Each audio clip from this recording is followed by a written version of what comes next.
All right, so welcome everybody to how to build powerful habits, for a positive mind using the positive intelligence mental fitness framework. We already talked about how a couple of your colleagues already went through this program, and that's how I got connected with Maggie. And I'm super excited to be here. So Maggie already gave a bio introduction, but for those of you who weren't here, this is basically the gist of it. I'm certified in coaching and positive intelligence. I also have a master in public administration and nonprofit management from NYU. I spent 20 plus years working for organizations like Rainforest Alliance, Aid to Artisans, a bunch of others.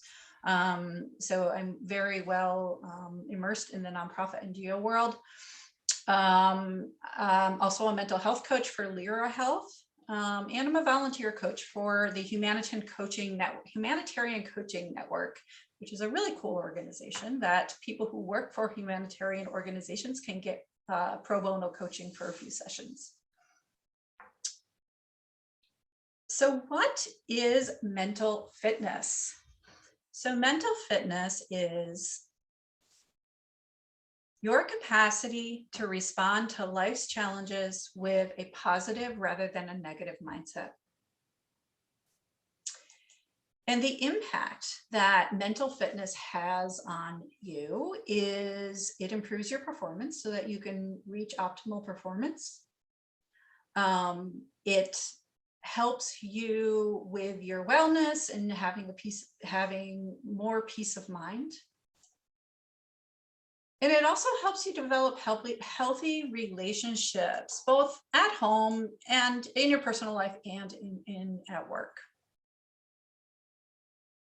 I have clients who've gone through this program who their marriages have improved, and I've had clients go through this program who their relationships with their colleagues has improved. And to me, it's pretty amazing that a program can do both of those things.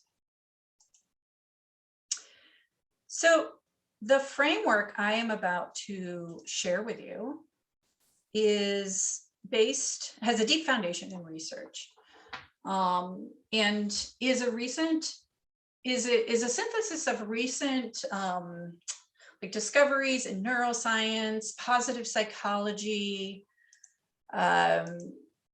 performance science, and behavioral, I always get this one mixed up, behavioral psychology. So cognitive behavioral psychology, which is a framework that's used a lot in therapy. And that's what makes up the positive intelligence model and the research behind it. And the research that was done on this program before it was launched and brought to a wider audience included hundreds of CEOs and their executive teams, Stanford students, world-class athletes, 500,000 participants from 50 countries, and just anecdotally, hundreds of my clients that have gone through this program. And the research, if anybody's interested, is summarized in the New York Times best-selling book, Positive Intelligence, which has been translated into a bunch of languages. So you can get that book on Amazon if you're interested. I definitely recommend it. You actually, I should say, before you order it, you get the audio version of the book in the app if you do join the program. So the bottom line with this program, kind of cutting through the chase of all the research and stuff, is that the positive intelligence team discovered that there is a root cause of mental fitness, kind of just like there are 3 colors that make up all the colors in the world, right? Red, blue, green. And so how this applies to the mental fitness model is that they discover that there are 3 core muscles at the root of mental fitness. The first is the saboteur interceptor muscle. The second is the sage muscle. And the third is the SelfCommand muscle. And I'm going to go into each of these. So if you don't understand what I'm talking about, totally understandable. So first we'll look at the saboteurs. So we have 10 saboteurs, and I'm going to dig into these in a moment. So the important thing to remember is that there are 10 saboteurs. And then on the other side, there are 5 sage powers. And so if we look at the saboteur interceptor muscle, our saboteurs, like I said, there are 10 saboteurs. And we all have these saboteurs to a certain degree, a certain level. The saboteur that we all have and tends to be fairly strong in most people in some way is the judge saboteur. And the judge is a biological mechanism of our brain. And to simplify this concept, the judge asks 3 questions. It asks, what is wrong with me? What is wrong with that other person over there? And what is wrong with the situation? Those are the 3 core questions that the judge likes to ask. So here is my judge. I have named her. She's called the Evil Queen, or Queenie, as I like to lovingly call her. Queenie is my judge, and she likes to say, Kirsten, what is wrong with you? Like, for example, you haven't said, I can't believe you said that in that meeting. What is wrong with that person? Why don't they just do what I want them to do? And what is wrong with the situation? Why can't it be different? Now, I have a feeling I'm not the only one that has a judge that says these things. Anybody else's judge say some of these things? You don't have to admit it if you don't want to, but it's okay. You're smiling, I can see. So we got the judge, our chief saboteur. And by the way, you can name your judge if you want. And then we have the 9 accomplice saboteurs. Now, I'm not going to go in deep into this because it would take us way too long. And don't worry too much about the framework that's here. It's kind of more advanced, but I'm going to share it this way anyway. So the 9 accomplice saboteurs, we all have these to a certain extent. However, your accomplice saboteurs are going to be different, like the combination of those and the level that they present in you are going to be different than somebody else. So for example, you might have, here, let me bring this up. So you might have a really strong controller saboteur, and like the pleaser saboteur is very low. You don't have a big pleaser saboteur, whereas your colleague might have really strong pleaser saboteur, and the controller saboteur is just not as strong in them. So we have the controller, hyperachiever, restless, stickler, pleaser, hypervigilant, avoider, victim, and hyper-rational saboteurs, accomplice saboteurs.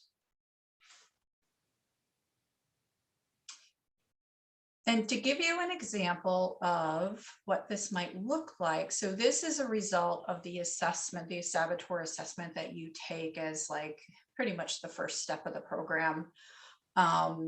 And these are the results you get. So they ask you a bunch of questions and all this stuff, and you find out like what your top saboteurs are. And by the way, it's important to note here that I'm saying that you have a saboteur or you have saboteurs. I'm not saying that's who you are. And it's a really important thing, really important distinction in this model. Nobody's saying that you are a controller. We're saying that you have a controller saboteur. So this guy, James, he's got a really strong controller saboteur, and it looks like avoider, hypervigilant, and pleaser are kind of tied for second place. Hyperachiever, not so much. So to take an example as to what the characteristics of these saboteurs are. So here's an example of the stickler. The stickler believes that, well, so what the stickler does is he takes perfectionism and a need for order in organization way too far.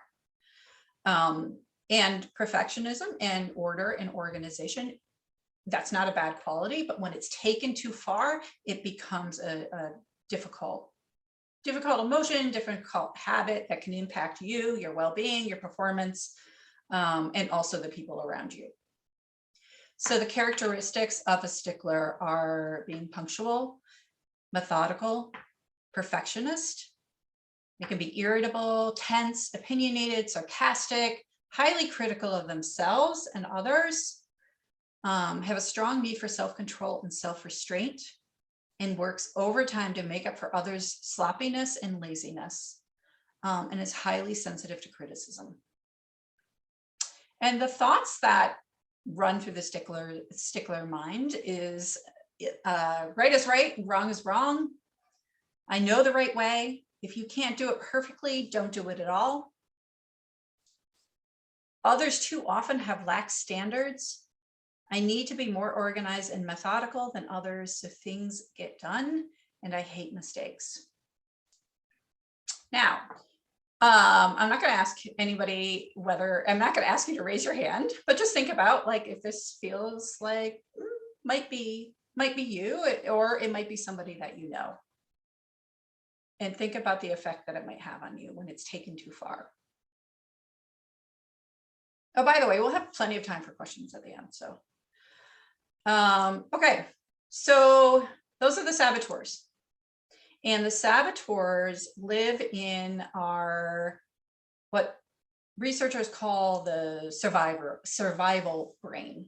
So this is the part of our brain, brainstem, limbic system, parts of our left brain that are designed to keep us alive, right? So if you, so today, this morning I went hiking, like if I were to come around the corner, there's a bear there, although bears should be hibernating right now. But if there was a bear there, my survivor brain would kick in, right? We'll get more to why that can be problematic or beneficial in a minute. The sage part of your brain lives in the middle prefrontal cortex, empathy circuitry, and parts of the right brain. Oops, I went too fast on that one. Anyway, so the saboteur motivates you through negative emotions, and the sage motivates you through positive emotions. So where the saboteur will use fear, stress, anger, guilt, shame, insecurity, the sage will use empathy, curiosity, creativity, passion, and purpose. Now, take a moment and think about the last time you were in a meeting where you think the meeting was being motivated, or the people in the meeting were more motivated by saboteur emotions, whether it was fear, stress, or anger, or guilt. And then think of a time when you were in a meeting where empathy and curiosity and creativity, passion and purpose were more present. And just sort of note the difference. Maybe think about the outcomes of the meeting. What felt different? How did you leave that meeting? Were you energized, or were you kind of feeling like there was a cloud following you around? So the deal with the saboteurs is that they might generate success, but they will not generate happiness. And the deal with the sage is that it's your best chance for generating your highest success and sustained happiness. And I should say there's a whole bunch of research that I am not going to go into here with MRI studies of people's brains that have gone through this program and what's happening in their brains when they're accessing more of the sage region of the brain versus the saboteur region of the brain. So if anybody's interested in that, I can send that to you. There's also a really cool TED Talk by Shirzad Chamine, who's the founder of all this.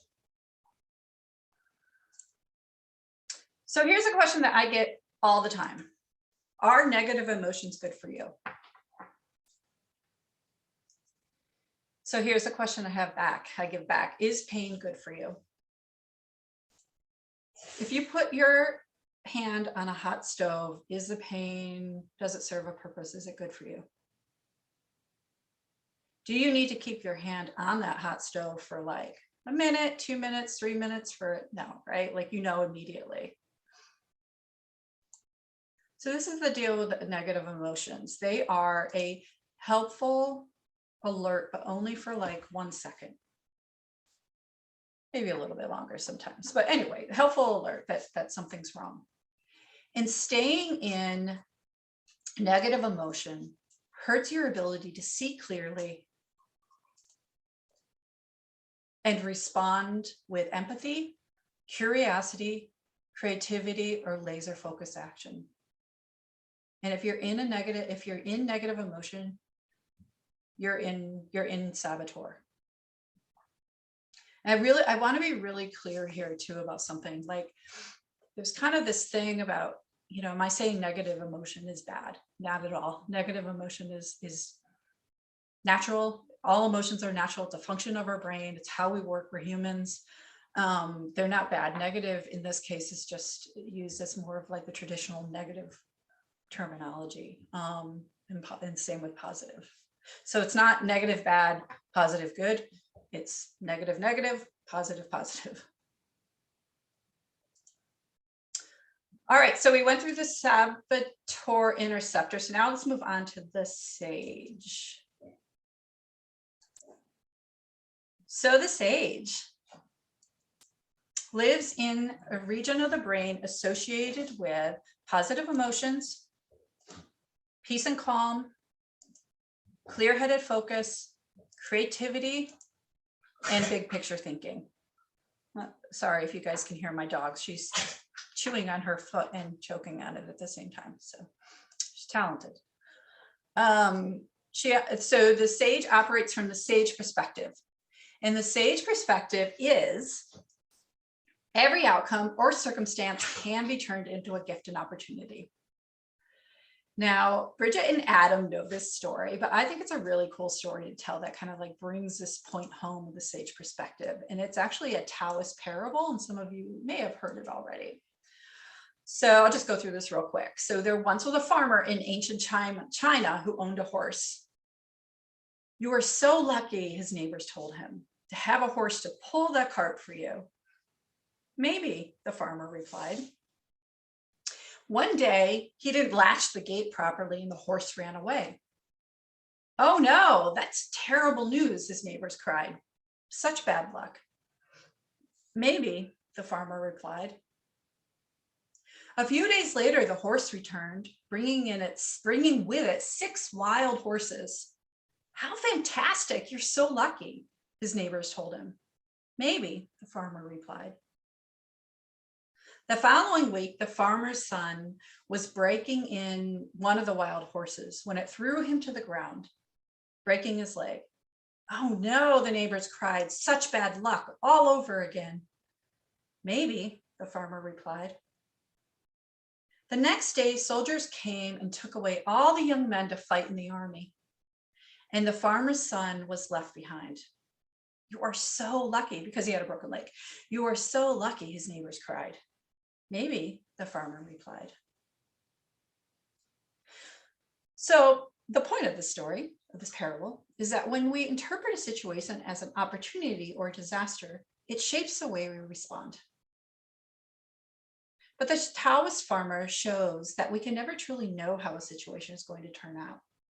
And there are no intrinsic opportunities or threats. There's only what happens to how we choose to respond. And that is the sage perspective. So the question is, what perspective is true? Saboteur, this is bad. Or the sage, this is a gift. And the answer is, whoops, I messed up the answer. Whichever you believe comes true.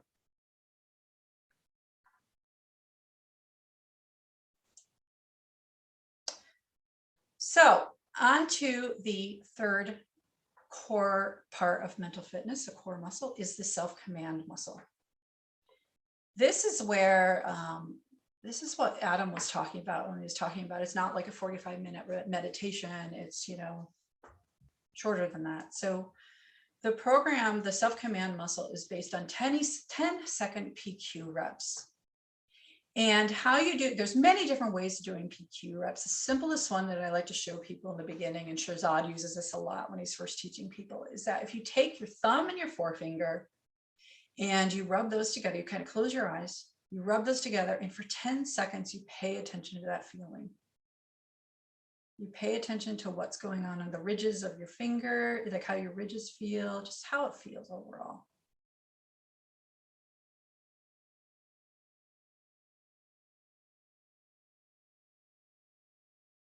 You just did your first PQ rep. What you're doing in layman's terms is you're basically stopping the spin in your head of what's going wrong, what's, I'm stuck in, well, not really relevant right now, but I'm stuck in traffic. I'm going to be late to that meeting, like all these horrible things. Like what you're doing is you're amping up your nervous system. You're pushing yourself more into survival brain. You're not going to be able to see like what's around you, and it's stressing you out. It's not good for you. And so by doing this, by focusing on one thing, it could be your breathing, it can be the things that you're looking at, it can be a lot of different things. There's a lot of meditation type techniques in this, or mindfulness techniques. You are calming your nervous system, and you're able to then switch possibly into something like, well, maybe I should just use empathy here. Like, people get stuck in traffic. It's not the end of the world. My colleagues are going to understand. It's okay. Or the opportunity I get to listen to the rest of this really cool podcast I was listening to. So if you take only one thing away from today, this is where your bang for your buck is. The simplicity of the operating system. If you're feeling negative emotions, stop. You're in saboteur mode. Do some PQ reps to quiet your saboteurs and activate your sage. Assume the sage perspective that every problem can be converted into a gift and opportunity. And generate the gift by using the sage powers like empathy, curiosity, creativity, and calm, clear-headed action. Now, I want to pause here a second and just talk about this idea of creating that every opportunity, every problem can be converted into a gift and opportunity. Let's face it, there is some stuff that goes down in life that we are not able to convert that or see what the gift and opportunity is in the moment. And that is totally okay. There's never a situation where I would say to somebody, something really bad happened in their life, and I'm just like, turn that into a gift and opportunity. That's not the point. The point is kind of, it's easier to do this gift and opportunity thing with things that aren't so traumatic or stressful or something like that. But what you're doing in this program is you're building your capability, like building your muscle to be able to look for the gift and opportunity. And even if you can't see it in the moment, you might see it 5 years down the line, but knowing that it is there will keep you in a better framework state of mind than it will be if just not knowing that that is there.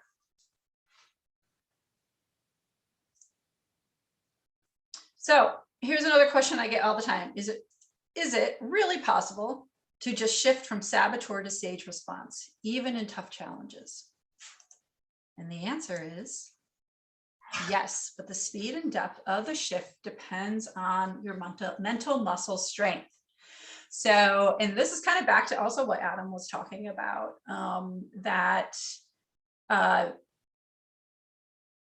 you first have to kind of learn this stuff, and then you decide, how do I want to use this going forward? Is this something I want to do every day? And whether you practice you use the app and you practice every day, or you just kind of keep the core learnings inside you and bring them out when you're having a hard day or something's happening, all good. Nobody's saying there's one specific way you have to do this. There is a way that, the research has shown makes your mental muscle stronger, but that's really up to you.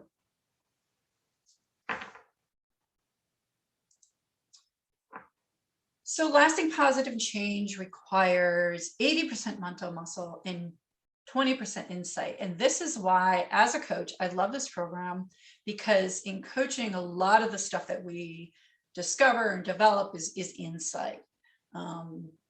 And taking that insight and then figuring out, putting it into practice so that it's actually changing the way your brain is working is, to me, like the golden egg of this entire program. So success requires intense initial practice. So it's like 15 minutes a day for the first 6 to 8 weeks. And Shahzad loves to say, like, you can't defeat a gang of 10 bandits by sending one new fighter per day for 100 days. So basically you're doubling down or you're tripling down and putting some real intense focus and practice in the first 6 to 8 weeks. So now, how does this work? How does this whole mental fitness boot camp work? So here are the 4 key components of the 6-week foundational program. So you have the SelfCommand muscle. And that is what it's talking about through, you're going to learn how to do the PQ reps. You're going to learn how to boost your SelfCommand muscle, right? Each PQ rep takes 10 seconds. It can be done with your eyes open or closed. I do this a lot, like when I'm hiking, I'll do PQ reps on like the snow or something like that. But I also sit and close my eyes sometimes to do it. And with each PQ rep, you develop greater mastery over your own mind. You quiet the negative and activate the positive region of your brain. So that's the first week. Week 2 and 3, you learn about your saboteur. So I'm going to say that week 2 and 3 can be a little rough because you're only focused on the saboteurs. They get a little nasty. You may not really want to see them, but basically you're also going to learn how to intercept your top saboteurs the moment they try to hijack your thoughts and your feelings and your actions. And then week 4 and 6, you're developing your sage muscle so that you're like, okay, saboteur, I see you. I know you're there. I have this technique. I'm going to do these, self-command practices. And now I know what to do in addition just to telling, your saboteur just to be quiet or go clean the toilet with a toothbrush or something like that. So that is the 6-week foundation program. 1 second. Yeah, I knew I missed this. So how the program works is you do daily practice, so just described. So it's about 15 minutes. Like I said in the beginning, it's about 15 minutes. It's like broken up into 2 or 3 minute intervals. So like, even if like you're running from meeting to meeting, you can do it 2 minutes before your meeting. You could even institutionally end meetings 5 minutes early or 2 minutes early, so everybody has their practice break. Weekly focus. So these are hour-long videos that deliver deep experiential exploration of the week's focus. So this is all done in the app that you see there. And Shahzad is there presenting the stuff in a video. The videos are broken up into segments. So like if you don't have time to sit and watch the entire thing, you can watch it in like 5-minute, 10-minute segments. Like I said, this program is really designed for busy people. You get really cool measurable progress through the app. Like you can see where when your points are up and stuff like that, and how your brain, basically how your brain is being rewired. And this is what I was talking about, how this can be visible on the MRI imaging within 8 weeks. That MRI imaging is not part of the program. I wouldn't suggest it. It'd probably be really expensive, but if you really wanted to nerd out on this stuff, you could definitely do that. And then you also have community support. So in addition to the support you get from me and also your pod, and I'll talk about that in a minute, you also have support and a community of probably thousands of people at this point that are either going through this program or have gone through the program. So we did that. Okay, so and then the applications of this program. So like I said, the first 6 weeks, 8 weeks, you're going to be learning it. You're going to be figuring out what your saboteurs are, how to deal with them, figure out who your stage is. And then you get to start, the fun stuff starts to happen. You get to start applying it to stress and wellness, relationships, parenting. A lot of parents have gotten a lot of good stuff out of this. Career planning, emotional intelligence, conflict management, creativity, leadership, and performance, all really important things in the modern workplace.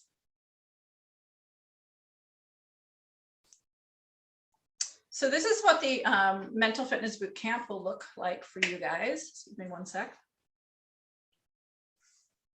So you will have 8 60-minute weekly pod group meetings. We'll work together to decide like how pods are organized. I generally have a rule that there are no direct line manager-employee relationships in a pod unless it's requested and approved by HR. Unless it's requested by like the people who want to do that and then approved by HR.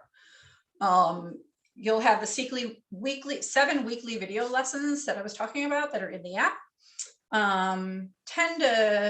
10 minutes of audio exercises per day. And then there's the end of the day is like a journaling activity that could take like a minute, take 5 minutes, whatever you want to do in there.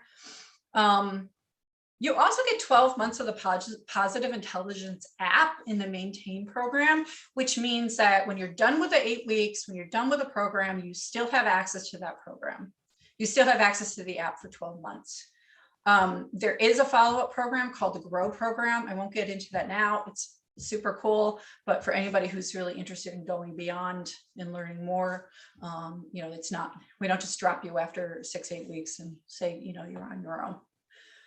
You also get the Positive Intelligence audiobook if you're interested in that. And then I set up a private WhatsApp chat coaching group for your pod. So we meet once a week, but if you have questions, I'll give you some motivational and pro tips and stuff during the week. So you don't have to wait an entire week to talk to me. You can reach out at any time.